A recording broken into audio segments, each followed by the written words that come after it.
This week's edition of Church Media Design TV is sponsored by the Playback Drive.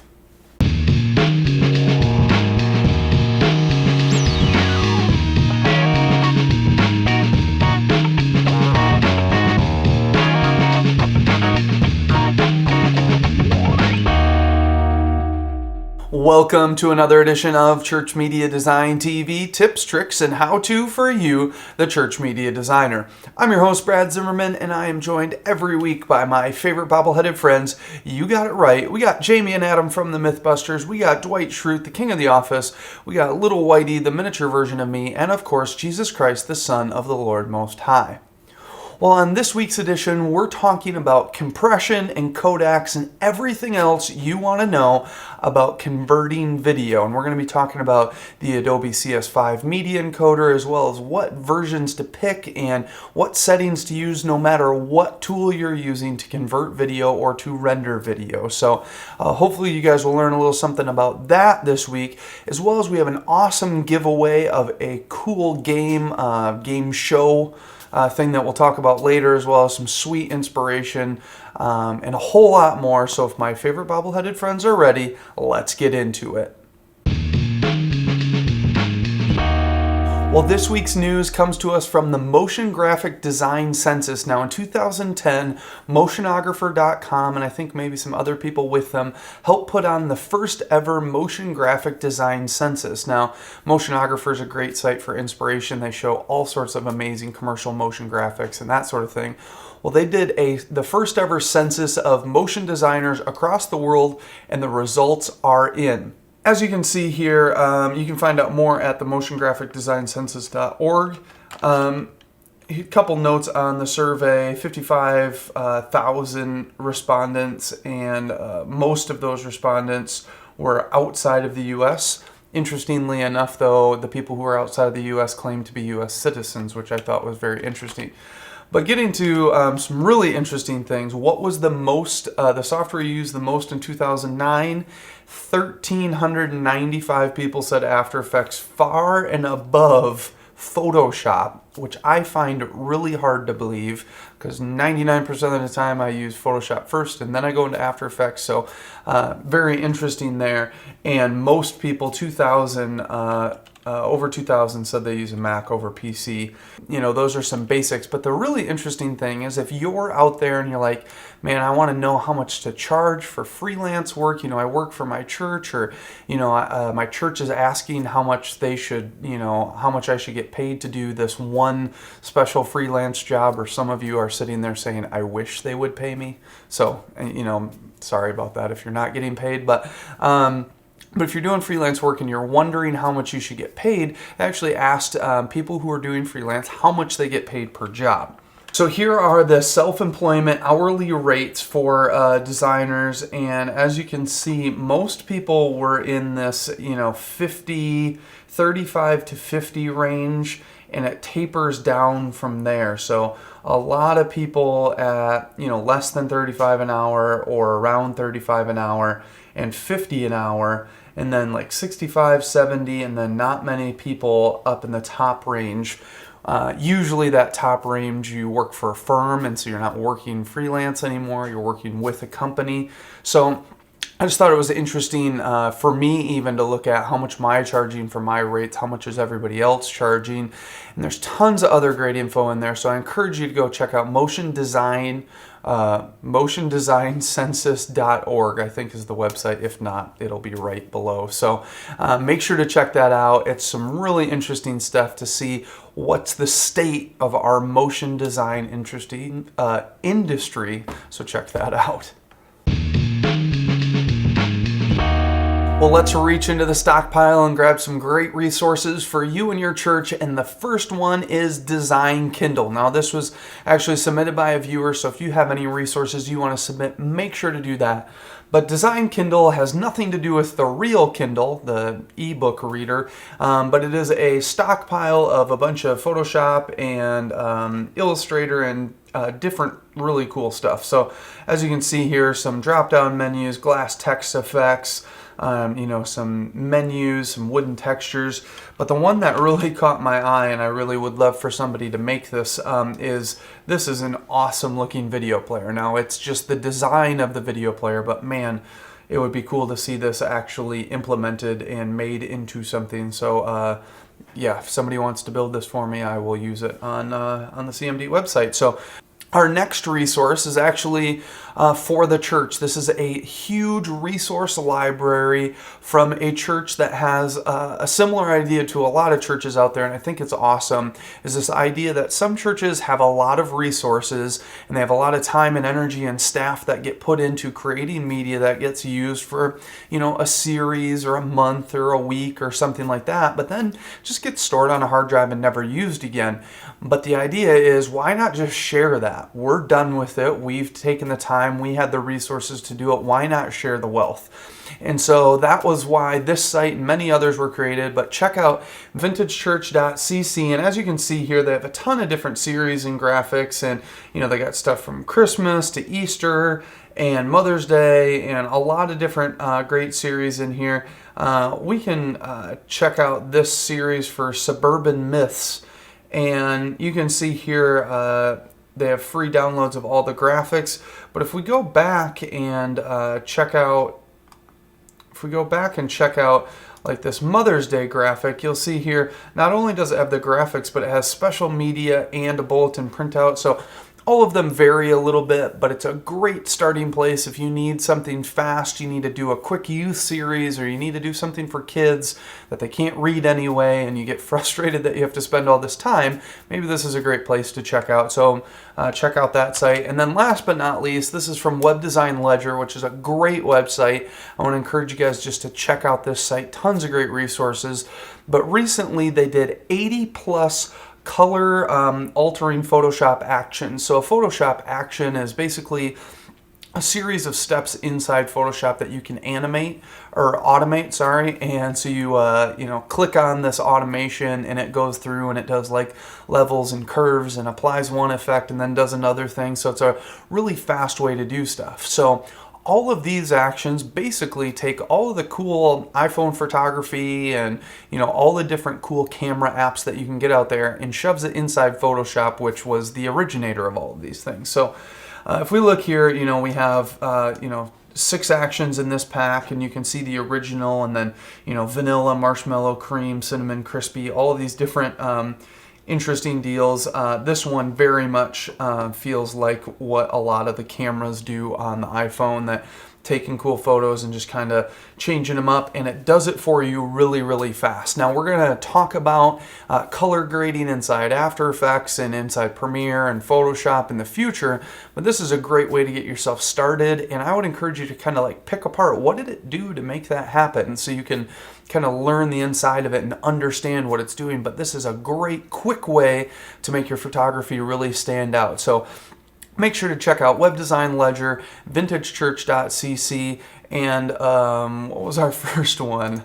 And Design Kindle, so designkindle.com. So make sure to check out all those resources. You can find those all in the show notes at the website cmd.tv/123.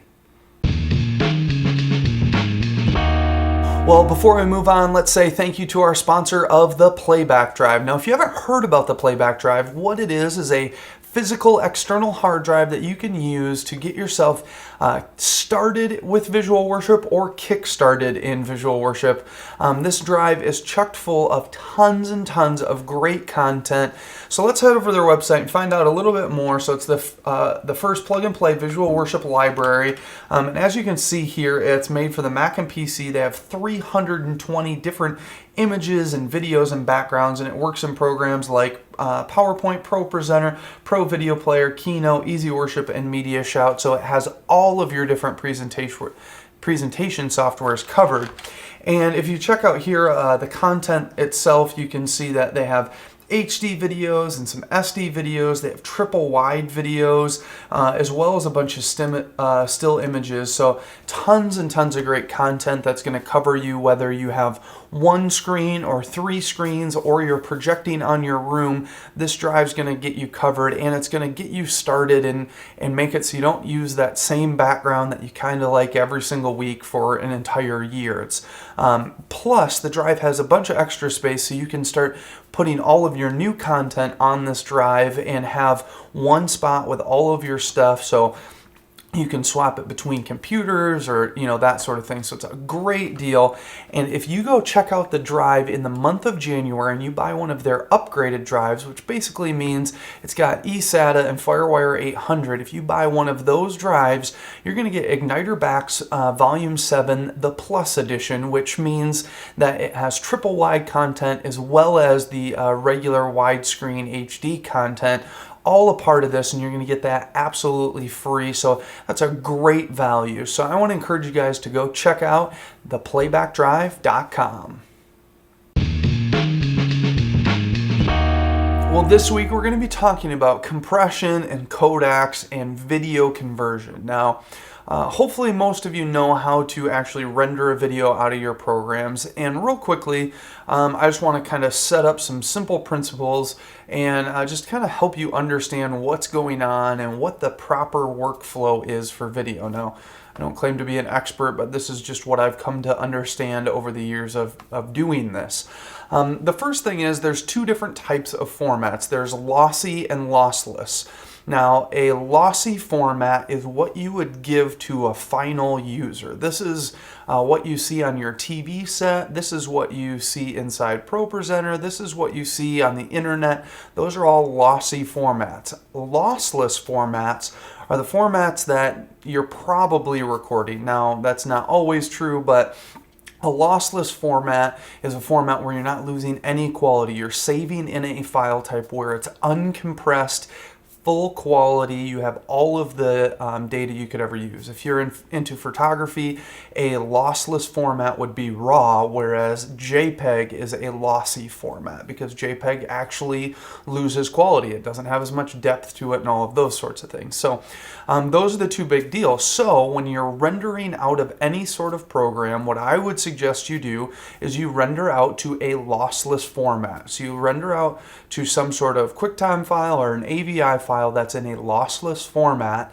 and then you take that format and you render out or you compress down to a lossy destination format is what I like to call them, because these are the files that you're going to give out to people. You don't want to give someone when you go to Worship House Media or something like that, you don't go to those sites and download, these multi-gigabyte files. You download files that are, 20 to 100 megs, because that's the easiest way to distribute it. It still looks great because they've done their compression well into this lossy format. So go from your program into lossless and then compress down into a lossy format. Now, a couple of the codecs that you can use for lossless, there's Apple Intermediate Codec, which is pretty much a lossless codec that's only on Apple machines. It's not readable on Windows machines. They haven't released that codec in a Windows version. The only way you're going to get it is if you have Final Cut Pro. Another one would just be QuickTime with Animation. Animation is their lossless codec, as well as you can do AVI with just straight up AVI. There's no DivX or any of that kind of crazy business. It's just a straight up Windows AVI file, and that will be a lossless format. Now, there's a bunch of formats that are very close to lossless, and these are great for archival, like if you want to keep them for a long time, but you don't want to store a 100 gigabyte file or even a 10 gigabyte file. You want to store a 1 gigabyte file. So format that I've used for the show is PhotoJPEG. Now, PhotoJPEG uses a JPEG type of compression, and you can set that anywhere between like 75 and 100, and I've gone side to side between, at least with my show, every type of video is different with compression depending on movement and how intricate details are and all that sort of thing. But I've put PhotoJPEG next to animation, and I can't see a difference between them, and the file size is 1/10 of the size. So I use that format for archival use. But today we're going to be talking about your destination formats, the formats you're going to use on the web, or you're going to use in ProPresenter or MediaShout or those kind of programs, or you're going to send to a DVD or something like that. And we're going to be using the Adobe Media Encoder. Now this comes with the Adobe Creative Suite. The version CS5 is, again, by and large better than any other version they've had. It's 64-bit native, it's hardware accelerated. They've done amazing things to the core of their media encoding. And this is built into Premiere and After Effects. However, there's a standalone program that gives you some cool new features. So as I show you this program, don't get lost in the fact that you don't have this program. Apply the ideas to any other encoder like QuickTime, or there's a bunch of other places that you can do encoding. FFmpeg. I can't remember how to say it. Anyway, let's jump inside the media encoder. So as you can see, it's a pretty simple program, and basically it just tells you to add items. You can either drag them here or click add. So I'm going to just grab this pattern from that we created last week, pattern 1, and drag it in, and what you'll immediately see is queue encoding will begin in 1 minute and 56 seconds. Now this is a setting that you can actually disable, but it actually comes in handy for some other things. It's a little weird. I don't totally understand why some of the settings are the way they are, but I'll help you understand along the way. So what we can do is we can either just hit start queue, or we can go in and start messing around with the format. So we have, you know, a bunch of different formats in here, from the P2 format that my HVX 200 shoots to QuickTime, to H.264 for Blu-ray. We have MPEG 2 for Blu-ray and DVD. We have regular old MPEG 4, audio only, Windows Wave, you know, like all sorts of different stuff. So you can do more than just video, you can do audio encoding in here as well. So we're going to mess around with H.264 because this is the most common format that you're going to use either for the web or for programs like ProPresenter or MediaShout or something like that.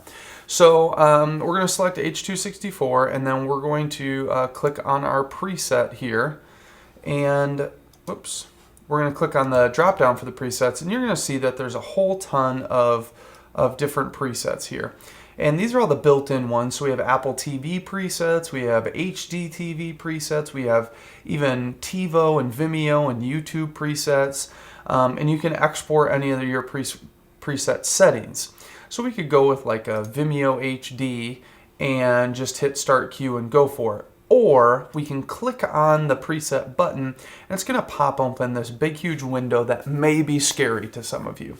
Now don't get scared by this window. I'll try to help you understand what's going on here and what you actually have. So real quickly, you have a couple different options here. We're going to go left to right. So we have our source, and then we have our output. Now we can actually do some cropping if we want to, and like, you know, crop this down and say, you know, we want to use a 904 by 720, and when we go to our output, we'll see that it's cropping that picture. Now our video settings over here have to match that for our output. This is what's setting this output size, but we can do cropping of our choosing inside here. So you can do, you know, if you wanted to, you know, crop some stuff out, you can do that, and it will center it up and all that sort of thing. So we're gonna not do any cropping, but so you can do that cropping, as well as you can always double check your output to make sure your video is gonna look right in the output. Now you have a preview that you can view inside here of the video and see what it's looking like. And now we can jump over here. Now you can go in and you could change to a different format from inside here, but we're going to stay with H.264. We have our output name, and then we have what things it's outputting to. So we are exporting the video and the audio, and we can say if we want to open it in Device Central, but don't worry about that. This is kind of a summary of what's going on, and I'm just going to go through and kind of explain what all of these different things mean. So the first thing is we have NTSC, and so if we go to our video tab, you'll see we have NTSC or PAL. Now NTSC is actually used in North America and parts of, I think, Japan and Asia and stuff like that, and PAL is Europe. A lot of it has to do with the current that's used from your wall socket. So if you're on a 220 versus or 240 or whatever, it depends what type of power you have coming, and that's why there's these different refresh rates in our video and all that sort of thing. So if you're in North America, just go with NTSC.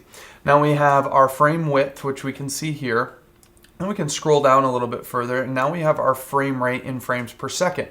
So when we originally created this video, we created it at 30 frames per second, not 2997. 2997 is standard TV frame rate. It has a drop frame. Again, weird stuff. You can go look up drop frames if you really want to understand it, but I would just say to be safe, go with 30 frames because that's what you created it at. That's what's the easiest to animate to, and our computers can totally handle running at 30 frames per second. Then we have field order. Now, a lot of times with TV sets, there was a field order because it sprayed with a gun basically on your TV set. It sprayed lines 1, 3, 5, 7, all of the odd lines, and then it sprayed the even lines, and that's why there was fields and there was interlacing, if you've ever heard those terms before. And that's what it's from, because it was writing those things back and forth, back and forth. Now with computer monitors and HD TVs, there's no such thing as interlacing anymore. It's all progressive, where it just goes 1, 2, 3, 4, 5, 6, all the way down to, 1920, so, or 1080, because that's how tall a full HD TV is. So we'll just set our field order to none, progressive. And then we have pixel ratio. Now, square pixels, and we have standard pixels, widescreen pixels, and basically widescreen cinema pixels. Now, square pixels are what computer monitors use. HD TVs actually use square pixels as well a lot of times. But your old standard TVs, they had a rectangular pixel. It wasn't a perfect square. It was a rectangle. Widescreen format actually has an even wider pixel, and then cinema display has an even wider pixel. So you just have to pick the right format there. Again, if you're using a projector or going to the internet, square pixels are your friend. Stick with those. Now, we have a couple different profiles here. We have baseline, main, and high. If you want this to work on any sort of Apple device like an iPhone, an iPod Touch, Apple TV, any of those things, you need to make sure to set it to baseline, and this will make it compatible with Apple's products. Now, I don't know why what the difference is there. I just know it has to be set to baseline. So just for to be safe, we're going to just set it to baseline, and then the level, I have no idea what the level is, so we're just going to skip that one for you. And then you can do render at maximum depth. We don't need to worry about that. The next one that's kind of scary is bitrate settings, and this is what we see here, this AAC 256, 48, and then we see this VBR 1 pass target for max 5 Mbps. So what this is saying is VBR means variable bit rate, and we have a couple different options. We have CBR, which is constant bit rate, variable bit rate, 1 pass or 2 pass. Now, 1 pass and 2 pass means, is it going to go through and render the video once and just use what it got, or is it going to go through it twice and take the best of both worlds and get maximum quality for the smallest file size? So usually we want to do 2 pass unless we're in a time crunch. So we can do variable bit rate. Then we can set a target bit rate of, how many megabits per second do we want to use in this video. And as we change this slider, you will see our file size increase. So if we go to 6, all of a sudden we're up at 22 megs. If we go down to in the 4s, we're at 15 megs. So for presenting online, if you're under HD resolution, I would recommend in the 1 to 2 2 megabits per second range for your video. Now, this all comes down to sight, so you need to sometimes mess around, especially if you're doing like a sermon podcast and you're putting video up all the time. You should go through and render a bunch of different times at different quality settings and say which one is best. Same thing with your online video streaming. All of these settings apply to that, and you can go through and say, okay, what quality setting should I go with to get my best quality but my smallest file size so it can get to my end user the fastest. And then maximum just says, if it needs some more for a crazy scene, how much more can it go? So those are our different things there. We'll just set this back to our original 4 and 6 that was a part of this Vimeo HD setting. Oh, I didn't say for HD video or for local use, ProPresenter, that kind of thing. I would go high, but I wouldn't go crazy too high. I would try to get the best quality you can. So I would stay in this, 4 to 8 range, someplace in there, and see what you can get best quality of.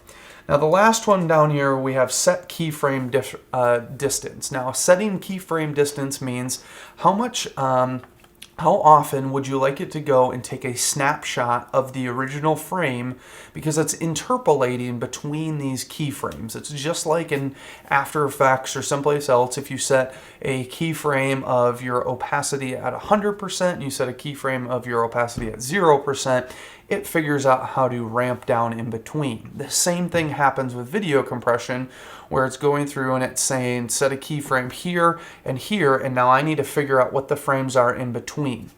So what Stephen Proctor, the worship VJ, who does a lot of stuff with visuals and does a lot of visual mixing and that sort of thing, his recommendation to get your best quality and to have your best usage scenario inside programs like Pro Video Player or even ProPresenter is to set it to keyframe every single frame. Now this is going to create a much larger file size, but your quality is going to be really, really high. So it's a really great thing. But if you're going online, something like that, I wouldn't set it much lower than every 30 frames, which is once per second. So it's going through and doing that. And if you have, some talking fool like me on the screen, you could set it to even longer and you would still probably be okay. So those are a few different things there. Also, you can use frame blending, where it's going to try blend frames together and then render at maximum quality, which is going to give you better scaling of your video if you're trying to scale something up. But it's not necessarily, it's going to take a lot longer to render. So if you're just going from, a HD render to another same HD render, same size, or even SD render to SD render, you don't need to use that maximum deal, because that's more for taking something from SD and scaling it up to HD so that you can use it inside an editing program or something like that. So those are all the settings that we have there. So I'm going to go through and I'm going to set this to every 1 frame, and then I'm going to kick this up to, let's say 5 and 6. And we're going to do a 2-pass, and everything else looks good. I'm also going to just check the audio, AAC, high, stereo, all that kind of stuff. You could set it to mono if you wanted to, if audio wasn't a big deal to you. You also could use these other versions, but the original AAC is going to be the one that's going to work the best in all programs. And then you can set your quality and your frequency. Most stuff is made at 441 that you're going to be using, 44,100 kilohertz. Yeah, I think is what that stands for. 48,000 is really good quality, but a lot of times you don't even have that. So you could set it to lower. You're not going to notice too much of a difference. And then I would just set it to high, because audio doesn't take up that much space inside your final renders. The last tab that we have here, actually we'll go back. There's a filter. If you want to add some blurring to it, you can do that. I don't know why you would need to do that. You can also set, if you want your stream compatibility, you can set this here, but you can actually screw it up by not setting this to, if I would override that and set this to main, even though I put iPod compatibility here, it wouldn't work. So you just got to make sure that that other one is set to baseline. Then finally, we have an FTP setting, and this is really cool. If you want to render out a video and then have it immediately upload someplace, you can do that. So if you want it to immediately upload to, let's say, Blip TV is what we use for CMD, I can immediately upload the show there, and then that pushes it through to, Vimeo and YouTube and all these other distribution channels. So that's a really cool thing. Or you just want to upload the, the web version for your podcast on Sunday night. You just say encode, and it goes through and encodes it and uploads it. So Monday morning it's online ready for you, and you don't have to do that intermediate step. So you can go through and add all your account information there, and you can test your account before it goes just to make sure it works. So now what we can actually do is we can save this preset. So I'm just going to hit save, and I'm going to just call this, our tutorial HD Pro preset. And we could save FTP settings or filter settings, but we don't have those, so we're just going to hit OK. So now that's saved, and we can hit OK, and it's going to use that setting in there. But one of the cool things you can do is you can actually set up a watch folder. Now what a watch folder is basically anytime any media gets dumped into this folder, it's automatically going to look for it and then start encoding it. So I'm going to just remove this from here. So I'm going to do remove, and I'm going to hit yes. And what I'm going to do is I'm going to do let's create watch folder. And we're going to create this on the desktop, and we're going to do make new folder, and we're just going to call this watch. And so we're going to hit OK. And now we can go into here and we can pick what format, and then we can pick our presets. We're going to do Tutorial HD Pro. And now if I go in and I take these 3 backgrounds and just drag them over to my watch folder, what you're going to see happen here in a second is that they're going to automatically pop up inside the media encoder and instantly start throwing themselves into the queue to start rendering. Now this only works if you have the settings set up that it automatically starts encoding after, let's say, 2 minutes inside the preferences. So as we can see here, it's pulled in all these different queues. It's going to wait that 2 minutes before it starts, but it's just going to sit and go through that. Now, if I would throw any more media in there, it would instantly see it and start doing it. So if I had a FTP setting part of this, it would go through and render these out and then upload them. And as you can see, inside the folder, it's going to create an output folder and then an originals folder. And that output folder is where all your media will go, and then the originals will get shoved inside there, so it doesn't, go in this endless loop of rendering all those things out. Now I know we only talked about H.264. There's a ton of different formats. I would actually recommend you checking out the Windows Media Video format if you're working with MediaShout or on a PC with presentation, because you can get really great quality and it's going to run really smoothly because that's the native video engine for Windows. So I would encourage you to check that out. I would encourage you to stay away from MPEG 2. It just doesn't look that great. You run into a lot of problems. So if you're looking to present, I would look at H.264 or at Windows Media Video, and that's why I use those formats when I upload any of my freebies for you guys to use. So again, you can apply all of these things and so much more to many other programs, but that's a quick look at the Adobe Media Encoder. The one other thing that I forgot to mention actually is a cool thing about Adobe Media Encoder is you can actually add in a timeline from After Effects or Premiere unrendered, and it will go through and render it for you. So you could stay working inside of After Effects or Premiere and not have to worry about rendering stuff. You could render out one timeline while working on another one and keep yourself moving and run it all in the background. So hopefully you guys learned a few things. If you have any questions or comments, feel free to leave them, or opinions if you think I'm wrong about any of this stuff or have any points to add for everybody else. Leave those questions and comments at the website CMD.tv/123. Well, this week's inspiration comes to us from Jeff Schultz, who's an animator for Elevation Church. But if you want to find even more inspiration, I encourage you to check out cmd.tv/inspiration for the daily inspiration coming out all the time. But this piece this week is for a series called Momentum that they're starting here in the new year, and it is awesome. So check this out.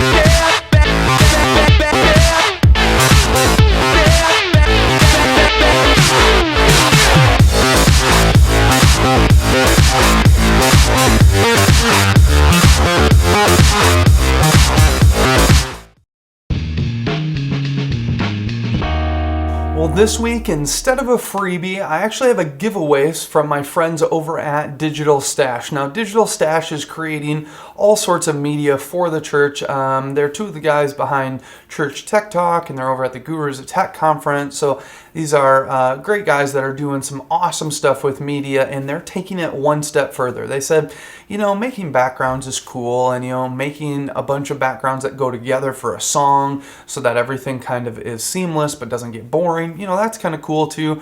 But we're going to take it one step further, and we're going to start programming games because we work with youth ministry and we need some better things for games. Now, I actually tip my hat off to them because I tried this back in the day and when the tools weren't very good and it didn't turn out great. But they actually have two different games that they've created, and the newest one is called Scorekeep. Now, this is a way to keep score during games, during your events, and you can theme it out and that sort of thing. So in honor of that game, we're going to give away their flagship game of Spin That Wheel. Now, Spin That Wheel, you can find out more on their website, so let's go check this out. It actually runs on Adobe Air, and so it works on Mac and PC.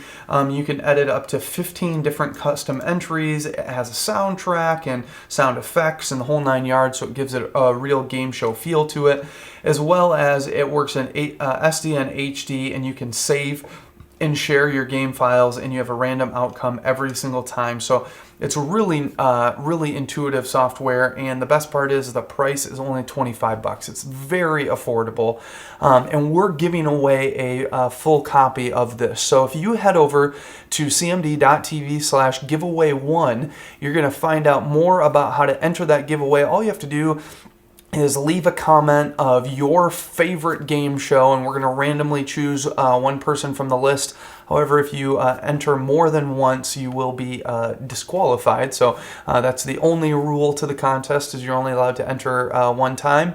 And so you guys can win a copy of Spin That Wheel. But if you want to find out more, head over to their website, digitalstash.com.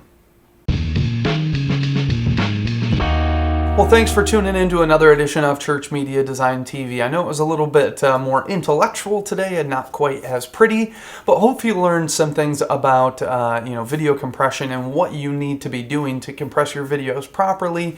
Again, I just encourage you to mess around, take an afternoon, and just take a video that you've done and compress it out into a bunch of different areas and try to figure out what setting is best. But now you at least know what all of those settings are doing and mean, so that you can understand how to use them in the future. So if you have any questions or comments, please leave them on the website at cmd.tv/123. It's the best place to do it. As well as if you want to get in touch with me, you can find me at twitter.com/cmdtv, or you can shoot me an email, brad@ChurchMediaDesign.tv. Those are the best places. You can also find me on facebook.com/bradley.zimmerman. That's another good place to find me. So as for me and my favorite bobbleheaded friends, we're saying see you later.